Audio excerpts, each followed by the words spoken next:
ایک صحابی تھے جوان 12-14 سال عمر, عشق لگا سی کھیڑا کھیڑ دینوں. 12-14 سال عمر تو ہر وقت حضور کے پاس رہتے تھے. صحابہ کہتے ہیں ہم نے سوچا ہر وقت ہی رہتا ہے.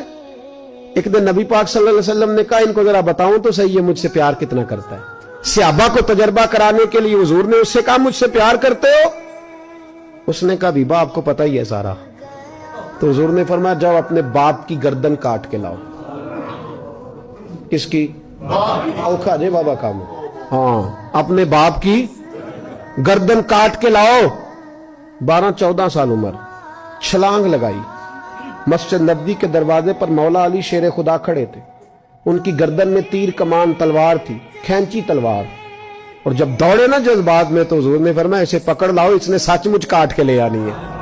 لے آؤ پکڑ کے. عاشق نزاکت جانتے ہیں. حضرت طلحہ بن برا بیمار ہو گئے. بیمار, دن میں 2 دفعہ میرے نبی تیمارداری کرنے جاتے. 2 دفعہ. اللہ کرے وہ بیماری میں ہی آ جائے. چر ہویا مینو ترلے لیندیاں کدی موڑ میرے ول واگاں, خواب میری وچ ایک وار جاویں میں ساری عمر نہ جاگاں. نبی پاک صلی اللہ علیہ وسلم 2 دفعہ تیمارداری کرنے جاتے. 2 دفعہ دن, 2 دفعہ حضور پتہ لے. ایک دن حضور شام کو گئے, ان کا ماتھا چوما تو حضور کی آنکھوں میں آنسو آ گئے. پھر میرے حبیب پاک نے ان کے والد کو کونے میں بلایا, کوئی بات کہی, باپ بھی رونے لگے. حضور نے پھر پیار کیا, چلے گئے. حضرت طلحہ اپنے ابا جی سے کہنے لگے حضور کیا کہہ کے گئے؟ کہا بیٹے کچھ نہیں. کہا نہیں مجھے بتائیں. کچھ نہیں, رشتہ ہی بڑا نازک, نہیں بتائیں.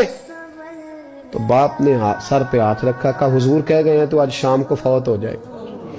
اور جب حضور نے کہا جب اس کا انتقال ہو جائے تو مجھے خبر کرنا. والد کو چارپائی پہ بٹھا کے تو حضرت طلحہ نے ہاتھ پکڑ لیا. عشق تیاگ دومی ایک برابر, پر عشق دا سیک ودھیرا. اگ تے ساڑے ککھ تے کانے, عشق ساڑے تن میرا. او اگ دا دارو می تے پانی, مینوں کوئی دسے عشق دا دارو کیڑا. بلے شاہ اتھے کچھ نہیں بچدا جتھے عشق ہوراں دا ڈیرا. ہاتھ پکڑا باپ کا اور کہنے لگے ابا جی ایک وعدہ کرو, رات کو جب میں فوت ہو جاؤں تو نبی پاک کو اطلاع نہیں دینی. خبر. کہا بیٹے حضور کہہ گئے ہیں دینی ہے, تو کہتا نہیں دینی, کیوں؟ عاشق نزاکت جانتے ہیں. اگرچہ 12-14 سال عمر تھی پر عشق پکا تھا نا, نزاکت سمجھتے تھے.